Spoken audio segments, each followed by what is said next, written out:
Alors, bienvenue dans ce cours de biologie de 4e année. Alors, avant de continuer la matière, on va faire un petit rappel sur des choses de base et primordiales que vous devez garder à l'esprit. Alors, premièrement, on va se replonger en première, deuxième dans le cours de biologie ou de sciences pour faire la distinction entre vivant et non-vivant. Parce qu'effectivement, quelque chose de vivant ou de non-vivant, le non-vivant, c'est quelque chose qui est complètement différent de quelque chose qui est mort. Donc en fait, en réalité, ce vivant non-vivant, on va plutôt le différencier, l'appeler, maintenant que vous êtes dans des grandes classes, on va l'appeler organique et non organique. C'est-à-dire que non organique, c'est qui n'a jamais été vivant, quelque chose qui n'est pas constitué de tissus vivants. Donc, par exemple, un banc, le banc sur lequel vous êtes, si on enlève le bois, donc le métal, ça n'a jamais été vivant. Si on prend le steak que vous mangez, lui, il a été vivant, donc ça va être de la matière organique. Dans organique, on entend organisme, et donc en gros, la matière organique, c'est la matière qui va venir des êtres vivants, même si on ne peut pas les considérer en tant que tels comme un être vivant. Par exemple, si on prend le lait de la vache, un verre de lait, a priori, on n'a pas envie de dire que c'est vivant, et pourtant, c'est de la matière qui va être organique. Alors, quels critères on utilise? Le premier critère, c'est la reproduction. Un être vivant, c'est capable de se reproduire. Le deuxième, c'est capable d'effectuer des échanges avec son milieu. Et ces échanges, on peut les distinguer en plusieurs choses, notamment la respiration, la nutrition et l'excrétion. Donc la respiration, c'est le fait de puiser de l'oxygène dans votre environnement, ce que vous êtes en train de faire maintenant. La nutrition, que vous êtes peut-être en train de faire maintenant, donc de se nourrir. Et l'excrétion, c'est le fait de rejeter des produits métabolisés. Alors attention, quand on parle d'excrétion, on parle d'urine et non des selles, parce que les selles, ce sont des matières qui n'ont jamais été assimilées par l'organisme, c'est simplement les déchets que vous n'avez pas utilisés lors de votre digestion. Alors, ces échanges avec le milieu, ils donnent naissance à un troisième critère, qui est le développement d'un système circulatoire.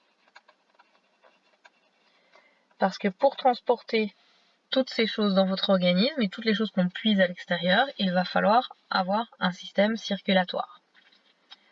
Le quatrième, c'est le fait de percevoir les stimuli du milieu.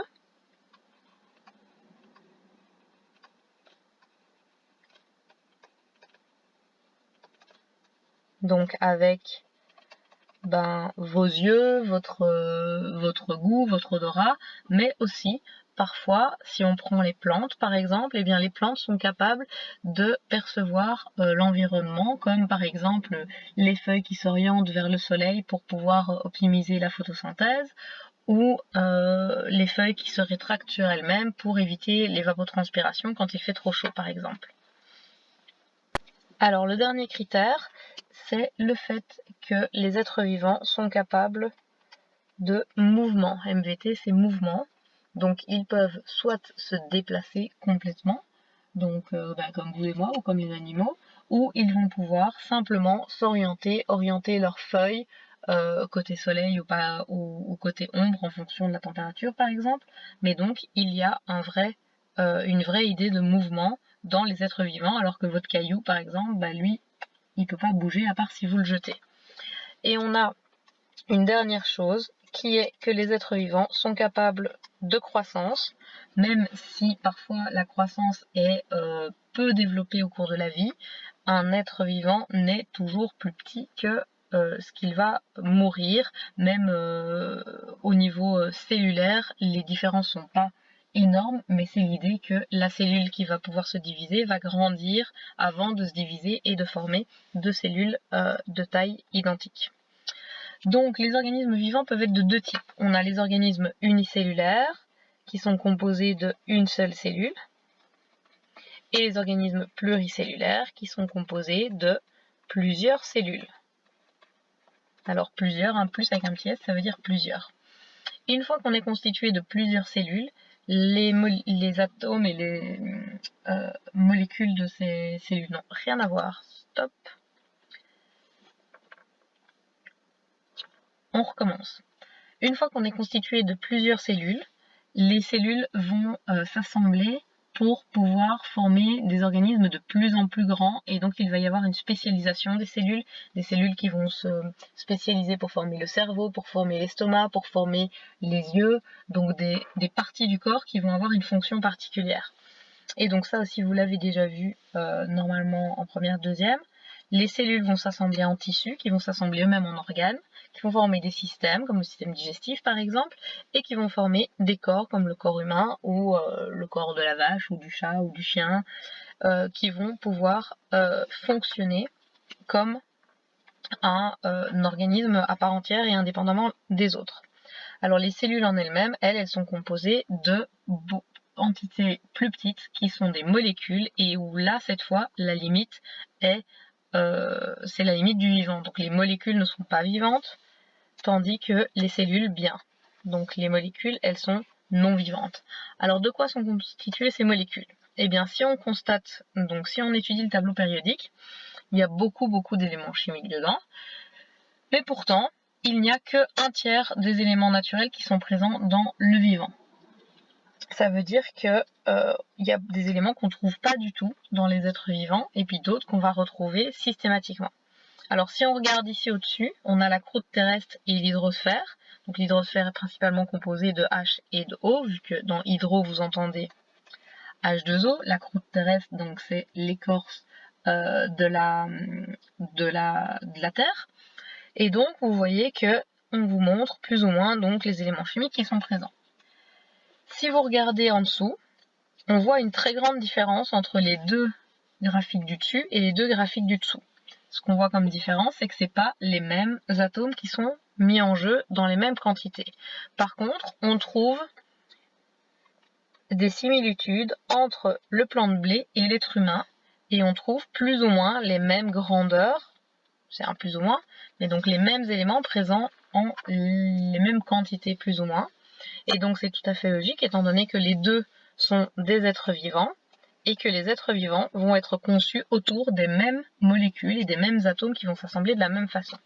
Alors le vivant est toujours composé autour de 3 grands groupes d'atomes, qui sont le H en vert, le C en jaune et l'oxygène en rouge. Et ensuite, on a d'autres éléments qui sont présents en de plus petites quantités, comme le potassium, le magnésium, le sodium. On a le fer ici au milieu du tableau périodique, qui est un des composants principaux du sang, enfin qui rentre en jeu dans la formation de l'hémoglobine qui transporte votre oxygène. On a du calcium, on a du soufre, du phosphore, du chlore, de l'azote, donc tous ces atomes qui sont présents en petites quantités, mais vraiment donc des beaucoup plus petites quantités, mais qui sont quand même présents. Et bien tous ces éléments chimiques vont s'organiser autour de 4 grands groupes de molécules. Alors les 3 premières, vous les avez déjà vues, donc on va passer très rapidement dessus, c'est un rappel. Et le 4e groupe, on les verra en détail, vu que c'est la matière de ce cours-ci.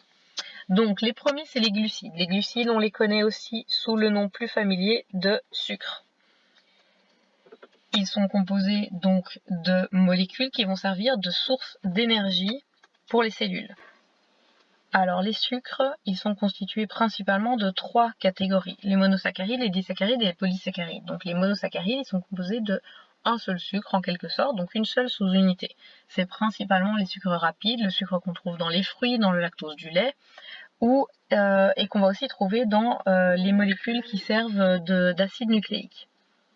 Les disaccharides, ils sont composés de 2 sous-unités, et on va les trouver dans les betteraves avec lesquelles on fait le sucre qu'on met dans les gâteaux en général, les cannes à sucre, dans les céréales aussi et dans le sucre du lait. Et ensuite on a enfin les polysaccharides qui là cette fois sont des chaînes beaucoup plus longues qui sont la forme sous laquelle va être stockée l'énergie dans les êtres vivants en général, par exemple sous forme d'amidon, donc dans les fruits ou les légumes ou les féculents, l'amidon des pommes de terre par exemple.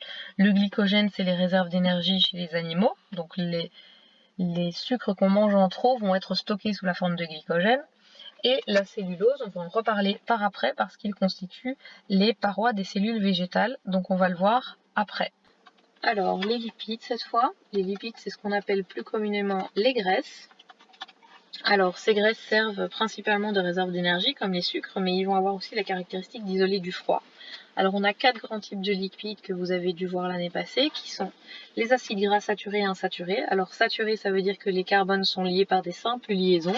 Insaturé, ça veut dire qu'au sein de la molécule, on a des doubles liaisons, comme ici, qui apparaissent entre deux carbones. On verra ça en détail dans le cours de chimie. Ces acides gras saturés et insaturés, on les retrouve dans les produits laitiers, dans l'huile de palme, dans la viande rouge, dans l'huile d'olive aussi pour l'acide oléique. Alors les triglycérides, c'est 3 acides gras qui vont être liés par un glycérol. On les rencontre dans les graisses animales en majorité et aussi dans l'huile de palme. Les phospholipides, ils vont intervenir dans les membranes cellulaires, donc les membranes plasmiques des molécules vont être constituées de molécules qui sont des phospholipides, on va en parler plus tard aussi. Et alors les stéroïdes, qui sont des hormones, les hormones sexuelles ou le cholestérol, sont des cycles de carbone et d'hydrogène qui vont être donc plusieurs cycles qui sont assemblés. Ensuite, on a la catégorie des protéines. Alors les protéines que vous avez aussi vues normalement, elles sont composées, ça regroupe 3 choses. Les acides aminés qui sont composés donc des vraiment sous-unités prises isolément l'une de l'autre, qu'on trouve dans l'alimentation. De peptides qui sont des chaînes d'acides aminés qui sont assemblées, et ça c'est ce qu'on retrouve dans le tube digestif par exemple lorsqu'on digère les protéines qu'on va manger. Et enfin, on a vraiment à proprement parler la protéine qui elle est un ensemble donc de polypeptides, donc de chaînes qui vont être assemblées et qui vont avoir certains rôles en général. Par exemple, l'hémoglobine, c'est une protéine. Les enzymes digestifs sont des protéines. On a des molécules dans les muscles qui sont des protéines qui vont servir à la contraction cellulaire. Dans les cheveux aussi, donc là, beaucoup de choses sont des protéines. Alors on a 20 acides aminés différents qui vont permettre de former ces protéines. Et une protéine est donc plus ou moins longue, ça va dépendre de son rôle et de la façon dont elle est codée. On sait qu'il y a plus ou moins 30 000 protéines qui sont codées par le génome humain et que leurs formes sont très variables, elles vont dépendre de leur rôle, notamment si on a une protéine qui est dans une fibre de cheveux par exemple, elle va avoir tendance à être allongée, alors qu'une protéine comme l'hémoglobine par exemple va avoir tendance à être plus globulaire pour pouvoir transporter l'oxygène. Alors les acides nucléiques, c'est un ensemble de nucléotides et eux on va les voir en détail au point C du cours, donc pour le moment je le laisse en suspens. Et enfin, il ne faut pas oublier que dans les organismes vivants, on a une chose qui est primordiale et qui est présente en grande majorité, qui est l'eau. Alors la proportion d'eau dans les êtres vivants va dépendre un petit peu du stade de la vie par exemple, ou du type d'animal, ou par exemple du type d'organisme bêtement. Une méduse c'est composé à 93% d'eau, la salade même chose, par contre si vous prenez une vache, il y a beaucoup moins d'eau dedans, ça va dépendre un petit peu.